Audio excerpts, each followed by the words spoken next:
Hey, Lee, Okanagan Sawmill. Water Pop Wednesday again for you. So we've got some Acacia logs, slabs I mean. So here we go, let's have a look. That wasn't very good, was it?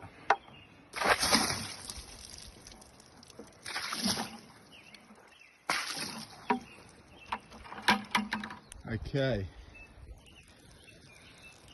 So it's looking pretty good. So this is actually a bit of sticker stain, believe it or not. I had them stacked up for a little bit, but yeah, there's all the grain looking very nice. All this inclusion.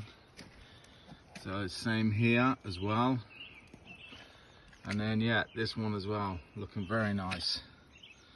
Really nice. Very pleased with these Acacia slabs. All right, that's it for Water Pop Wednesday. Thanks for watching. We'll catch you on the next one.